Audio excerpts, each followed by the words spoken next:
Good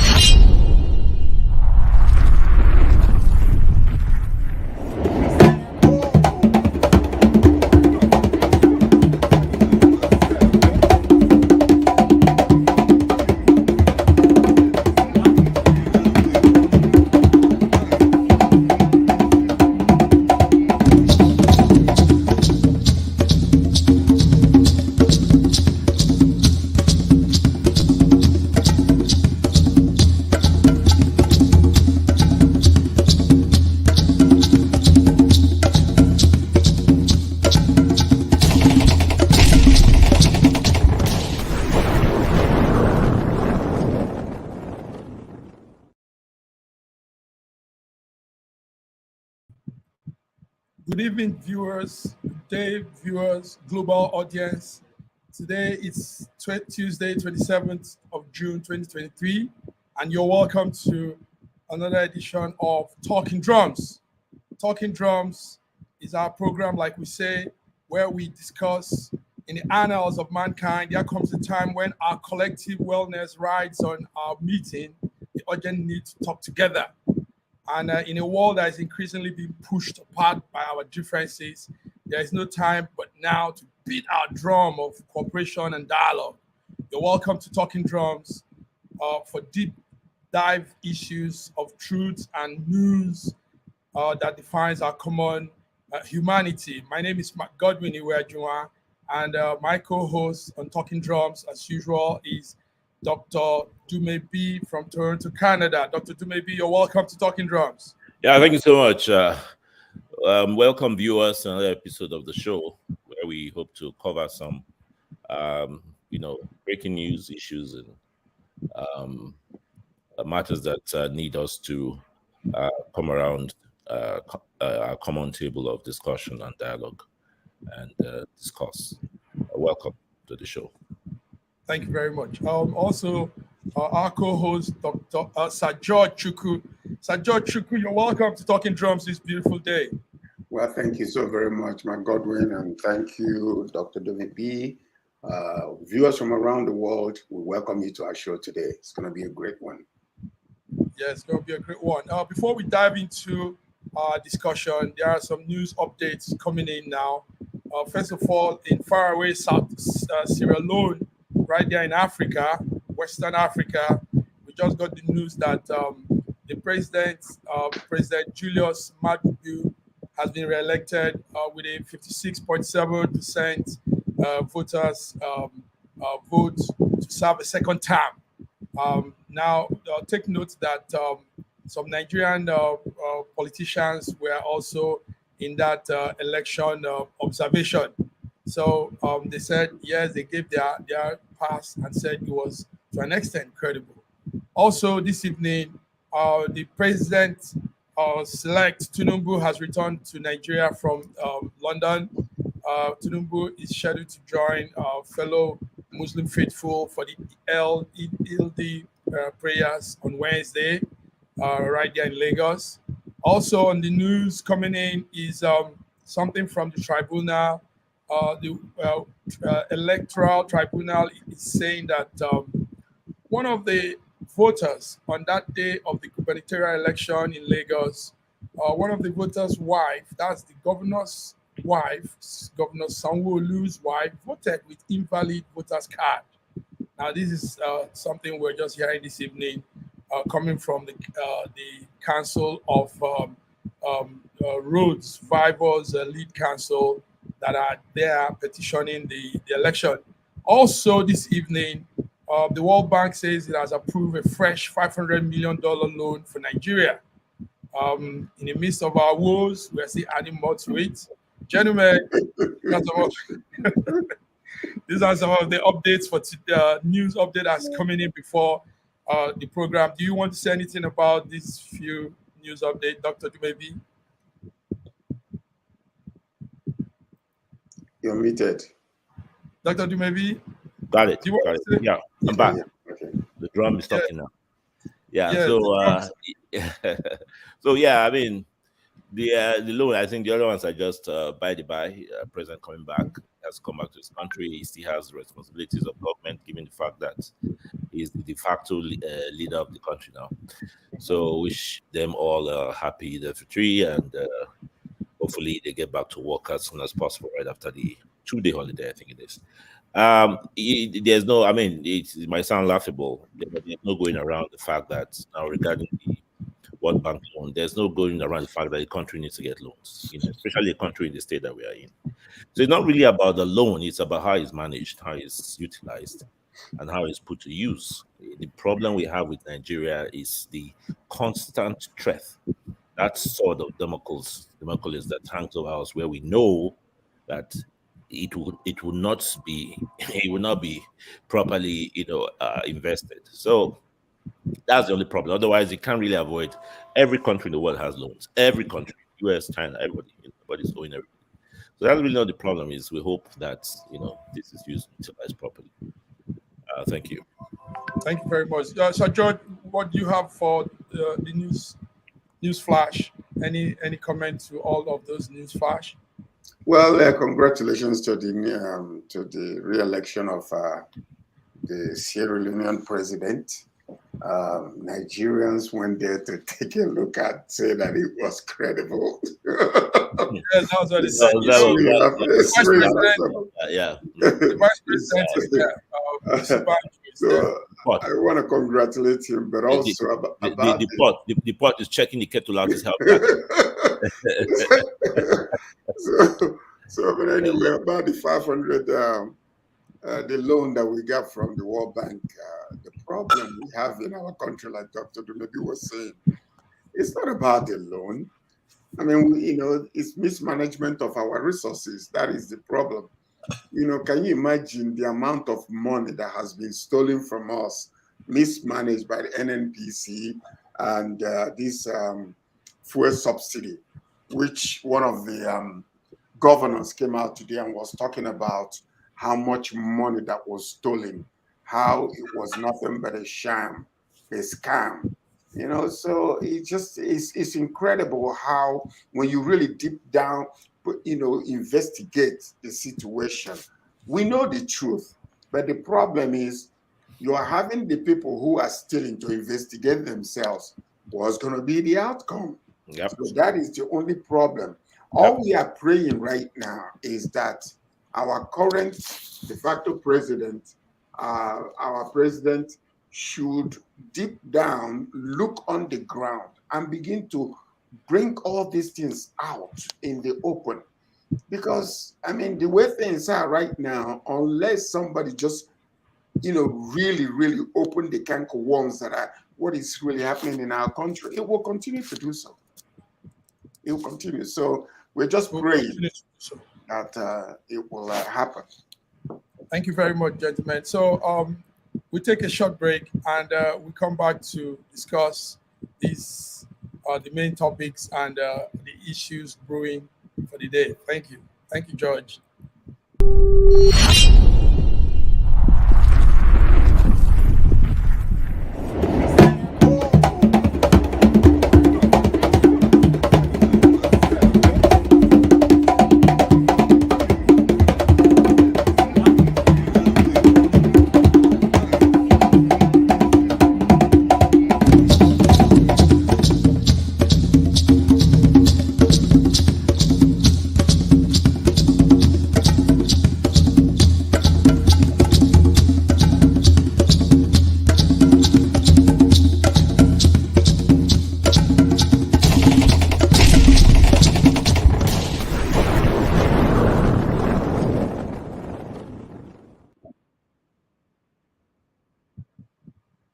Welcome back to Talking Drums. Welcome back to our platform for discussions. Dr. Dumebi, right there with us. George, also, you're welcome. So, gentlemen, during the weekend, something serious was happening. I don't know how you were following up from your corner. Russia was on another edge. The mercenary outfit Wagner that used to be Putin's henchmen now decided to come take power by force. So we were watching from here, and it got so intense at the point they were getting close to Moscow. At the point also, what we had was Putin wasn't even in town. They had to take him out. And we were about to witness a coup, more like a palace coup, because these are his group of people, his own security arm. And all this was playing out while tension was rising in the West. Every part of the country, the world, everybody was watching. Now, somehow, somewhere, that didn't happen. Somehow, somewhere, they retraced back and said they weren't going to do again. So the man behind it is the picture you're seeing. That's Vigani. Vigani. Prigozhin. Vigani. Yeah, Prigozhin. Prigozhin. Prigozhin was the head of that squad, head of that mutiny, and he at the last minute said they didn't want to shed blood, they didn't want to spill blood, so they brought it to a halt. Gentlemen, I know you are all watching from your corner, and how will you assess this? What was happening? What happened, Dr. Dumebi? What was it that we were experiencing that day? You know me, I have a very keen interest in not just the events in Europe, political, social, and military, but especially particularly in this Ukraine Russian conflict. And I have my clear views on that, as you're well aware. The fact of the matter is that I've had this discussion with people over the weekend. Like you rightly said, it was occurring, and everybody was focused on that. And if the guy thinks now that I'm a seer, I'm used to that as well, because I told him nothing's going to happen. If unless you have what I call a historical intelligence, historical perspective, where you filter everything that's happening around you through the lenses of history, you always be confused. There was no way on earth. My own theories of what's happening is quite, I've seen a few on social media. I've seen a few people share that. Can you hear? Yeah, okay, hear you. Hello? Yeah, It's frozen. now you're muted. Yeah, I think his network went off. Yes, Sir George, Yes. you're obviously you were following up that day too. Me and you spoke, and the defense minister of Russia, Shogun, he said he thanked his security officers for what they did, and he called this group of people rebels, and he went on to say a lot of things. In fact, as at this morning, Putin has given a lot of credit to that defense secretary, and Putin is also saying that these people are blackmailers, and that nobody will come and bring unrest to Russia. No rebellion will take any hold on Russia.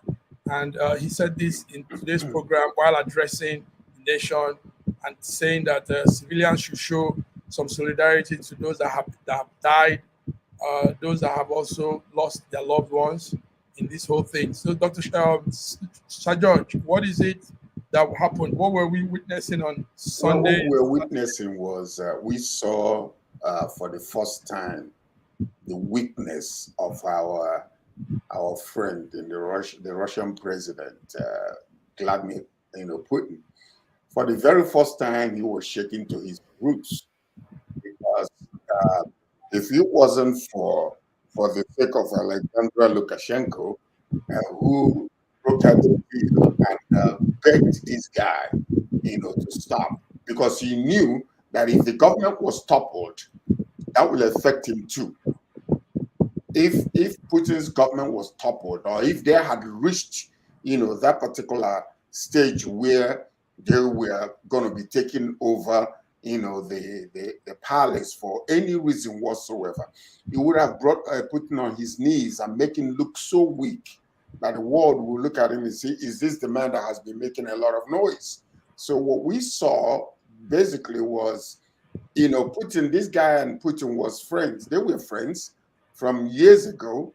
After he came out of prison, he was he started a restaurant, and that's where Putin used to go and eat. So they know each other very well. And then after he became a mercenary, Putin has been using him. And this man has actually done so many catastrophic things in Africa and still, sucking our wealth, So Prigozhin is not a joke of a man. So he had about 25,000 soldiers and he was ready. And the thing that actually mesmerized a lot of people, there was no opposition. I know what they are saying right now, but there was zero opposition. They were going straight. And, 5 to 7 helicopters that came out, they brought it down, showing their superiority in military arms and military prowess. So that's what we were seeing. And to be very frank with you, I know that Putin is trying to regain his, his strength and show some sort of strength among, after the whole show. But what we saw was the man was going and there was absolutely zero resistance. As a matter of fact, they were, a lot of citizens were, all shaking hands and taking pictures and selfies with him and celebrating him in the presence of all. So that's what we saw there. And it was, if it wasn't for Lukashenko, who brokered the deal, and now he's, this morning we heard that he's already landed with his private jet, in his country, and they are given one of the abandoned military bases for them to stay with his people. But my thing is, because this man, Prigozhin, and Putin are friends, and they are in another area, the northern part of Ukraine. I just hope that the Ukrainians will be so vigilant, because if they decide to now become friends again, they can come from another angle of that country, and that will be like sandwiching the Ukrainian, country. So that is what we are hoping. And I hope that their military strategists are, aware of the possibilities, of what's going on. Dr. Dumebi was saying that, that he didn't think it was going to happen. We also don't know what could have happened personally, because it could have been a disastrous event.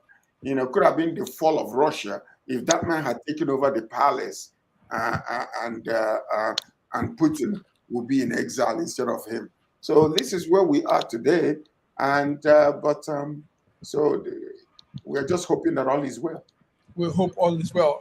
As at this morning in the national ceremony, Putin said any bid to destabilize Russia is doomed. So he's coming strong now. He also warned that fighters that have been employed by the mercenary outfit Wagner that wants to join, that they should join his military or leave for Belarus. So these were the two instructions this morning. Dr. Dumebi is back there. Yeah, maybe we lost you. I don't know what's going on. Each time, only when we're, I have no idea. No, anything could be going on when we are in this kind of thing. Yes. I've been to wonder. Quite some number of people also following. So, yes, let's hear some of what you have on that. We're looking at the time. Sorry about that interruption. It's okay. So the idea is that, first of all, Russia is a monolithic military might. One of the 5 nuclear power states in the country. It's not likely that, and this is something that was attacked by Napoleon, the place that was attacked Moscow, attacked by the Nazis, and they couldn't. So it's not likely that, and this was not the coup where you say, as coup should be, a surreptitious, a secret palace scheme, where nobody knows until it happens. This was something that was, so it's not like, this whole thing smacks of the mother of all advanced fee frauds. You know, and that's what I said on Sunday without even knowing what was going on, because when I think it was Saturday when they called me, the guy from America called me and was talking about it. Have you heard what's happening? I gave him just I said just from fundamentals. Nothing's going to number one. The CIA, whatever the Western powers are like to be cold to somebody like goes into try and help. That's has always been the aim, to destabilize Russia enough for them to topple Putin, you know, and then put a puppet there and they do business as usual. But it's not going to happen because this is Moscow. You know, it's a very historic state when it comes to military adventures, and it's not easy. There have been many coups there, of course, actual properly planned coups, not this one that's on the TV, happening on TV, on television, and nothing happens, and then it just rolls in there, and just as I predicted, it just evaporates. And he's comfortably in bed. Who does that? No criminal charge, nothing. Look, these guys have collected money from the CIA, $6 billion, very neatly executed. You know, the one of the best 419 schemes I've ever seen, and they are smiling all the way to the bank because, of course, there was no likelihood that one brigade, I don't care who you are, one brigade would be able to topple the government of a military nuclear state. It's not possible. Come on, you know. George said otherwise. Are you saying that the US is behind this and they paid Prigozhin to do this? Every scheme, every coup in the country, in the world, since American ascendancy the US has been behind it. And did you not hear about the budget deficits that they had just before the coup started? That some monies that were supposed to be sent to there was a miscalculation by $6 billion in their I think we should never. This is an allegation that we have no proof. No. The president of US came out and said, we have nothing to do with this. No. I don't think the Americans hide ultimately the historical fact that who was behind the coup that brought Zelensky into power, the one that toppled the government of Victor, what's his name? The one in 2014. Who was behind it? Now we know. It is a constant practice. Just simply because that some of these things has happened in the past, we have been following what has been going on with these people and how for weeks and weeks the man has been angry. So that is really, I think it's a speculative imagination to say that US is behind this. Actually, there is not imagination. They go and do your research. They made money available to that theater that they are calling a sorry, gentlemen. It comes to the tune of 6.4 billion. Just a day before the coup started, they announced that there was a budget miscalculation at 6.4 billion is missing towards Ukraine. So what we'll do is not hearsay. Put a time, Sir George, we'll put a time for this international discussion. This Ukraine and Russia. It's not our time. Our time is always on the short side. We'll try to do that because I like when you bring it both from both ends. It gives some insights also. Yeah, a lot happening, please, right there in our country, something is happening in the southwest of Nigeria, and it's targeted to a particular group of people. There's demolition going on. In fact, while I'm speaking to you now, my own family member is going through this so-called attack. There's this demolition going on in southwest of Nigeria, Lagos, and somebody has stood up now. Peter Obi, a Labour Party presidential candidate, has come up to say the government should please make room for compassion in this demolition. He says necessary corrective measures, I'm using his words, necessary corrective measures to planning and zoning violation by government need not to be unduly insensitive. So what Peter B is saying is this demolition is not really. It looks as if there's some undertone behind to this. There's something. It's targeted to people for a reason. Sir George, what would you say? It's targeted to Igbos. And this is one of those tribal issues that we have been talking about, whereby unduly they just go in and targeting Igbos that are in Lagos simply because Peter Obi won in Lagos State, and that they were saying that they did not vote for Tinubu, and this is part of that retaliation that is really going on. It's a good lesson, if you ask me. Only that the people that are suffering right now are those people that are being targeted unduly. But if you ask me, this is that time when Igbos will have to reevaluate our movements in that country, whereby we need to start investing in our own land. Because the other day, a news came out about, how many kilometers is it from Ihala to Atlantic Ocean versus how many meters is it from Lagos to the Atlantic Ocean?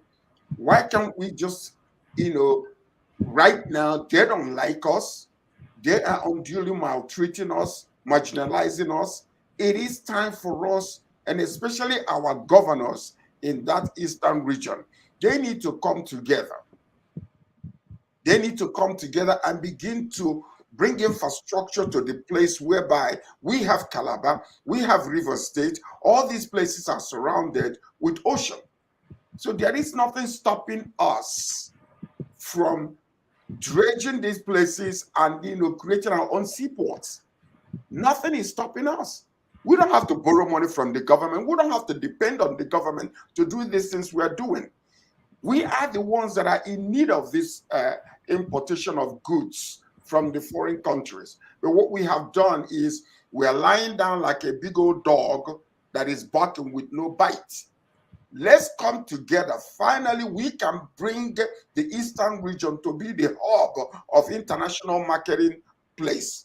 But in electronics, fashion, anything we want, we can bring it there. So I believe that, what is happening right now is a good lesson for us, my brother. Regardless of the people that are being affected, the future can be harnessed and be brought back to our region. It's about time. We need to wake up. Time. But Sir George, you just put it right. But the thing now is, if people are suffering because some of these properties are not small money properties. These are millions of naira that have been invested into building some of these structures, millions and millions of naira, and they've been years with it, So waking up all of a sudden and saying they are illegal structure, pull it down, it's saddening. It's crazy. It is very, very saddening, and it is very, very difficult to, just somebody comes and they don't even wait for you to take off your properties or to take your goods out. They just demolish it. This is nothing but wickedness to the core. Wickedness to the core. And they better be very careful, because Igbos are like the burning bush. You can burn them, that they can never be extinguished. They can never go. So that's all that I am saying. Let us now learn our lesson. Begin to invest in our own land. There is no difference. Look at it. Look at it. Go and look at the structures. Look at where Igbo land is, where the eastern region is. We can create our own seaport in that place. We don't have to depend on the government of Nigeria for all of these things. Let the Eastern region governors come together and begin to put plans together. We see Peter Obi, who is begging for compassion from this. I don't even know what to call them. We are all Nigerians, but look at the way they are treating us. Is it fair? No, it is not fair. It's not. You're going to make a law to disenfranchise a group of people. For what purpose? What has Igbos done to Nigerians? What have you done to them? Nothing. So, I'm an Igbo man, and I'm very sensitive to this particular situation. But I'll tell you what, though, tomorrow is very pregnant in that country. Tomorrow is very pregnant. So every aspect of this nation better watch out the way they're treating us, because the harder they come, the stronger we get. Thank you very much, George. That's George, all I can say for that. As an great, Igbo man, great words you've said. We while the viewers are listening, and we know government officials are listening, please, we say, be compassionate about this whole thing. Remember to be human. Remember to respect people. We are in difficult times, like Peter is also saying. We live in times when people are going through a lot. So you don't add to people's pain by pulling down their source of income, their means of livelihood, and creating more deeper economic situations for them. Dr. Dumebi, Yeah. we're losing you, but few minutes, less than 2 minutes more.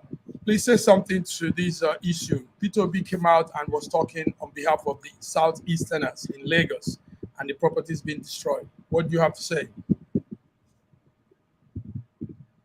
Yeah, so sorry. The network, I don't know what's going on with my network still. Now you are frozen. I don't know whether you can hear me. Can you hear me? we can hear you. Yes, we can hear you. We can see you. We can hear Yeah, you.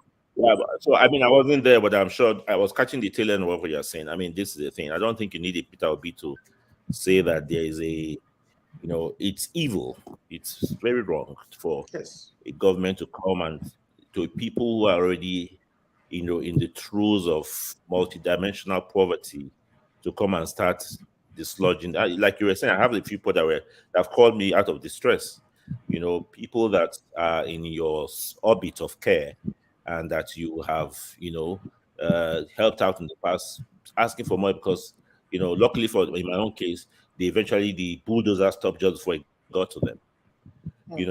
But this is terrible. It is heinous, it is inhuman for you to take trucks and bulldozers without creating, the idea of governance in Africa, the sub-region, of course, it seems to be that people who are governed are animals, are less than animals. They are not worthy of consideration, and therefore the government is not there for them. And this is the attitude and the spirit I think I see all the time in the actions where consideration and compassion, it's not even compassion, it's duty. It's duty to the people you are supposed to be serving. These are the people who own the land, people who own the Commonwealth. You are supposed to be a manager, but nobody cares. Once they get in there, the costs and the bane of blackness is they lose sight and they lose focus of their responsibility and their divine duties, and they begin to misbehave. How do you go and bulldoze? No matter how miserable it Somebody's is, the person's property. abode where they come to lay their head or where they go to do their craft and make their livelihood. Dr. Maybe without notice. The other day, Without notice. without Yeah. notice. Yeah, so it's Without barbaric. It's barbaric. It's backward. It's very, very unfortunate, and I have no doubt that the wrath of God awaits all the perpetrators of this injustice, both now and afterwards. In the So future. it is the nature of things that the universe will always penalize, but that's not what the poor people who are afflicted are dependent upon. We hope that this madness stops, and we hope that some form of succor is provided for people in this situation, because it is completely wrong. It's completely wrong. Thank you There very seems much. to be no bottom to the suffering that Nigerians are subjected to. It's completely wrong. And our voice we've hit the drum on this very well. Sir George, Dr. Dumebi, this is it. Today, 27th of June, our talking drum has said a lot. So I want to thank you guys for coming up. We have some pretty good viewers there. Until we come your way next week. Now, please take note. The international discussion is very good. Dumebi has a different viewpoint, and Sir George has it. So I want to hear this. I want to hear this and make our decision. Possibly we might do a special show on that Yes, one. yes, Where we because can discuss a few things pertaining to this international show. But also, yes, Dr. Dumebi and Matt Godwin, there is another situation that we need to attack, and which is some of these governors in the states.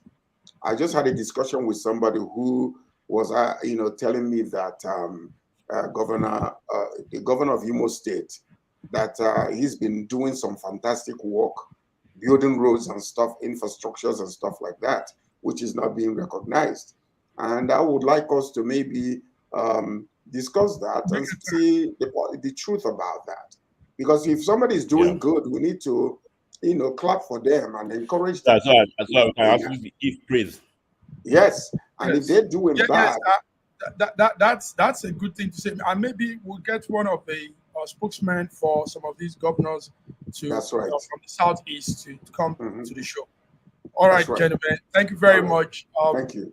Dr. Maybe thank you. Even if the network was going back and forth, but you were audible and you gave some good insight. So till we'll come next week again. Bye-bye, guys. Bye-bye, viewers. We'll see you Bye-bye, next week.